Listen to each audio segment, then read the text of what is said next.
Under the cover of darkness, they moved like ghosts, masters of stealth, strategy, and survival.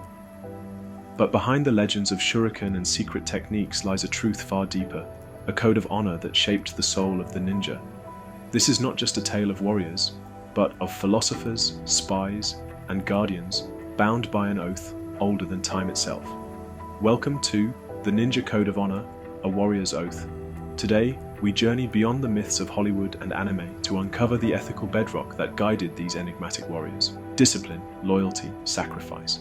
These were not mere tools of war, they were the pillars of a way of life.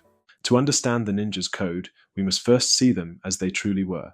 Popular culture paints them as supernatural assassins, cloaked in black, serving only chaos. But history tells a different story. The ninja, or shinobi, were often humble farmers, monks, and mercenaries from regions like Iga and Koga. Their greatest weapon wasn't a sword, it was their mind. Imagine a child born into a ninja clan. From birth, they were taught to see the world as a puzzle. Every rock, every gust of wind, every human emotion was a piece to manipulate. Yet this power came with a price, a strict moral framework. To become a shadow was to surrender one's ego to a higher purpose. Texts like the Ninpiden and Bansen Shukai reveal their creed. One passage reads, "The shinobi does not act for glory, he acts because he must." This was the first tenet of their code, the mission above all. The ninja's oath rested on 5 pillars, principles that governed their every action. Let's unravel them one by one. Discipline was the foundation. A ninja's body and mind were temples, honed through relentless practice. They studied everything: martial arts, chemistry, meteorology, even psychology. Cold baths at dawn, hours balancing on ropes, fasting to sharpen focus. Why? Because a ninja's survival depended on absolute control. Historical accounts describe shinobi who could slow their heartbeat to feign death or endure torture without uttering a word. This wasn't magic, it was the result of years mastering their biology. As the scrolls say, a warrior who cannot conquer himself will never conquer his enemy. Loyalty was the ninja's compass. Unlike samurai, who served a single lord, ninjas were often mercenaries, yet once they swore an oath, betrayal was unthinkable.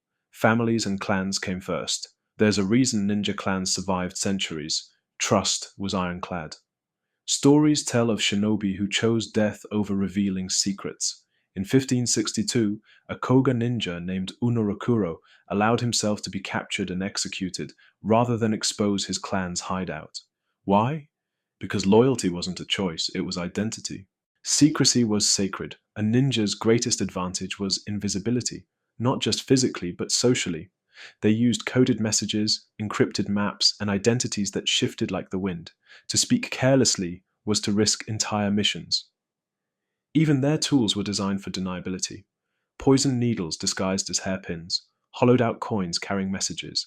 The ninja lived by a simple rule: if you are seen, you have already failed. Adaptability was their lifeblood. Ninjas studied the philosophy of Mizu no Kokoro, mind like water. Water flows, crashes, evaporates, and freezes. So too must a warrior become what the moment demands. When a 16th century ninja infiltrated Osaka Castle, he didn't scale the walls. He posed as a gardener for months, learning its rhythms. Adaptability wasn't just skill, it was spirituality. Perhaps the most surprising pillar, compassion. Contrary to their ruthless reputation, ninjas often avoided killing. Their scrolls warn, violence breeds chaos. The wise warrior wins without drawing blood. Many clans operated as Robin Hood figures, protecting peasants from corrupt lords.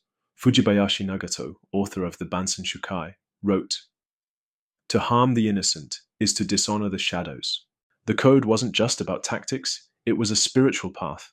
Many ninjas were devout Buddhists or Shintoists, believing their skills were gifts from the divine. Meditation was as vital as martial arts. Before missions, shinobi would recite the Kujin, 9 symbolic hand gestures believed to channel cosmic energy. This ritual wasn't superstition, it was a reminder of their sacred duty. The ninja vanished from history, but their code lives on. Special forces study their tactics. CEOs embrace their adaptability. Why? Because the ninja's true lesson wasn't about hiding, it was about enduring. Discipline, loyalty, secrecy, adaptability, compassion. These aren't just warrior virtues, they're human virtues. In a world of noise and instant gratification, the ninja's oath whispers, "Master yourself." serve something greater, become unstoppable.